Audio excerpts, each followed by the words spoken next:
মাঝে আর একটা দিন, সোমবার সকাল থেকেই শুরু হয়ে যাবে ভোট গণনা। তার আগে একাধিক জেলায় স্ট্রংরুম নিয়ে শাসক বিরোধীর অভিযোগ পাল্টা অভিযোগে ক্রমশ বাড়ছে উত্তেজনা।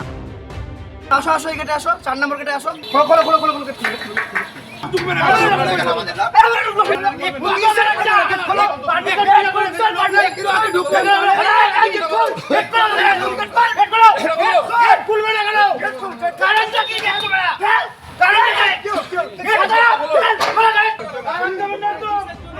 এ ছবি উত্তর 24 পরগনার বারাসাত গভর্নমেন্ট কলেজের। এখানেই বারাসাত, দেগঙ্গা, অশোকনগর ও হাবড়া বিধানসভা কেন্দ্রের স্ট্রং রুম করা হয়েছে। তৃণমূলের অভিযোগ, শনিবার সকালে প্রায় 17 মিনিট ধরে সিসিটিভি ফুটেজের ডিসপ্লে মনিটর বন্ধ ছিল।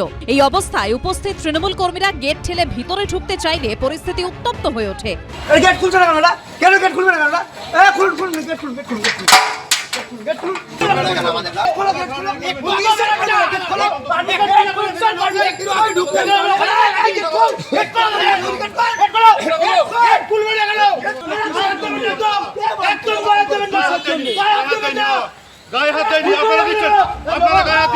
খবর পেয়ে ঘটনাস্থলে আসেন অশোকনগরের তৃণমূল প্রার্থী। 8:05 পরে 8:08 নাগাদ সেই গ্রুপে আমার কাছে একটা মেসেজ আছে, জানালো যে এটা বন্ধ আছে। আমি সেটাকে অবজারভারকে জানাই, আরোকে জানাই, ডিএম কে জানাই। 17 থেকে 18 মিনিট ব্ল্যাক আউট ছিল। কিন্তু এটা হবে কেন? টিভি 24 ঘন্টা খোলা থাকে, হলো কেন? ওরা কৈফিয়ত দিচ্ছে। আপনাদের লোককে ঢুকতেও বাধা দেওয়া হচ্ছিল। টিভি বন্ধ কে করলো? কতগুলো টিভি বন্ধ ছিল। পূর্ণাঙ্গ তদন্ত চাই এবং আমরা পূর্ণাঙ্গ ফুটেজ দাবি করেছি। আমরা মনে করছি ষড়যন্ত্র আছে। দায়িত্বপ্রাপ্ত এই আরোর দাবি, ডিসপ্লে মনিটরে সুইচ অফ থাকায় কিছু সময়ের জন্য ফুটেজ দেখতে পাওয়া যায়নি। কিন্তু প্রশ্ন হচ্ছে, সুইচ অফ করলো কে? পাওয়ার বাটনটা বন্ধ ছিল, পাওয়ার বাটনটা স্টার্ট প্রেস করার সাথে সাথে সবকিছু চালু হয়ে গেছে। টিভিটা এখান থেকে বাইরে থেকে বন্ধ করা হয়েছে। আমাদের কারা করলো সেটা ইনভেস্টিগেশন চলছে, আমরা দেখছি।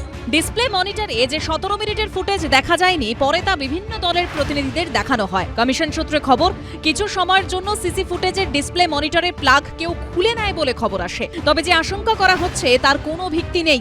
ইউনিভার্সিটি ইনস্টিটিউট অফ টেকনোলজিতে বর্ধমান উত্তর, বর্ধমান দক্ষিণ, ভাতার, আউশগ্রাম ও গলসি এই 5 কেন্দ্রের স্ট্রং রুম করা হয়েছে। বিজেপির তরফে দেওয়া সেখানকার এই ভিডিও ঘিরে বিতর্ক তৈরি হয়েছে, যেখানে দেখা যাচ্ছে বিল্ডিং এর দেওয়াল বেয়ে ছাদে উঠছেন একজন, অন্ধকারে ওপাশে দাঁড়িয়ে রয়েছেন আরেকজন।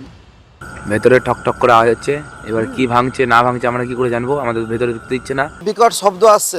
সন্দেহজনক মনে হচ্ছে যে উত্তর বিধানসভার যে ইভিএমগুলো রাখা আছে তার পাশে কোনো কন্ট্রাকশন ভেঙে যে ইভিএম ঢোকাচ্ছে কিনা তার কোনো গ্যারান্টি নেই। আমরা এখানে সকাল থেকে দেখলাম যে আউসগ্রামের সিসিটিভি যেখানে স্ট্রং রুমে মনিটরিং যে সিসিটিভি রুম করা হয়েছে, যে 3:45 থেকে 3:47 অ্যাপ্রক্সিমেটলি এই টাইমিংয়ে ক্যামেরা বন্ধ হয়ে যাচ্ছে। দুই দলের অভিযোগের প্রেক্ষিতে জেলা নির্বাচনী দপ্তরের তরফে জানানো হয়েছে, গণনার ঘরগুলিতে এসি এবং সিসি ক্যামেরা লাগানোর কাজ চলছে। তাই জন্যই কর্মীরা ছাদে উঠছিলেন কাজ করতে। এই বিষয়ে সমস্ত তথ্য প্রত্যেক দলের প্রার্থীকে দেওয়া হয়েছে। এদিকে কালনা কলেজের স্ট্রং রুমের বাইরে সারা রাত বসে রইলেন পূর্বস্থলী দক্ষিণের তৃণমূল প্রার্থী স্বপন দেবনাথ।